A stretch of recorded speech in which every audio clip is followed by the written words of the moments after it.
Кыргызстан чет элдик инвесторлор, жөнөкөй жарандар жана ишкерлер үчүн бейиштин төрүндөй болот. Бул тууралуу министрлер кабинетинин төрагасы Акылбек Жапаров Фейсбуктагы баракчасына жазды. Анда чет өлкөдөн келген инвесторлор, карапайым калк, жөнөкөй бизнесмендер үчүн Кыргызстан бейиштин төрүндөй болоору, ошол эле учурда демократия, сөз эркиндиги мындан да өркүндөй турганын жазган. Ошондой эле мындан ары криминал деген түшүнүк болбойт. Ар бир айылдагы мен чорноймун дегендерди эл өзүңөр жана жергиликтүү милиция жогорку бийликке жеткирип турсаңар болду, калганы биздин ишибиз деп жазган министрлер кабинетинин төрагасы. Бүгүн Жалал Абад шаарында өткөн Кыргызстан менен Орусиянын аймактар аралык жыйынынын алкагында калаада парк курула турганы маалым болду. Кыргызстан менен Орусиянын өкмөт башчылары курулушка капсула салып, алгачкы балат отургузулду. Кыргыз-Орус өнүктүрүү фондунун төрагасы Артем Новиковдун берген маалыматына караганда, бул паркка төрдүү иш-чаралар үчүн аянтча, веложолдор, балдар аянтчалары, шахмат жана башка спорт аянтчалары курулат. Парктын аянты болжолдуу 7 гектар болот. Новиков аны курууга жалпы $2 миллион инвестиция салынганын, курулуш иштери кийинки жылы бүтөөрү күтүлүп жатканын айтты.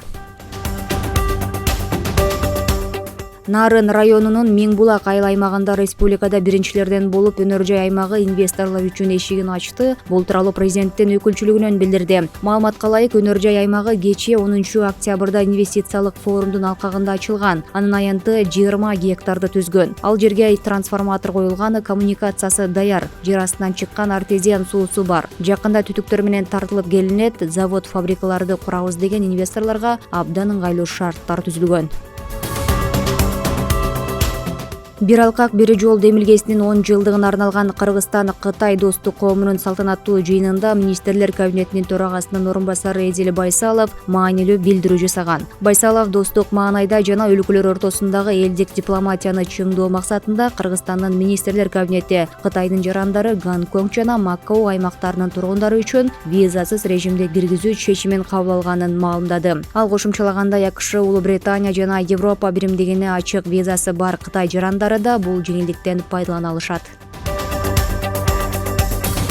Израилдеги кыргызстандыктар арасынан 3-өө бул өлкөдөн чыгып кетүү ниетин билдиргенин, ушул тапта аларды алып чыгуу маселеси каралып жатканын Кыргызстандын Израилдеги элчилиги билдирди. Мекеменин маалыматына караганда, Израилде жашап жаткан кыргыз жарандарынын тизмеси такталууда. Азыркы тапта алардын саны 65 киши деп аныкталды. Ар бирине телефон чалып, тактоо иштери уланууда. Соңку окуялардан улам кыргыз жарандары жабыр тартканы тууралуу маалымат түшпөгөнү маалымдалды. Элчилик муну менен катар Израилде жашаган кыргыз жарандарын өлкөнүн чек арага жакын куралдуу кармаш жүрүп жаткан аймактарына барбай турууга чакырды. Соңку маалымат боюнча израилдик 1200, палестиналык 900 жаран каза болду.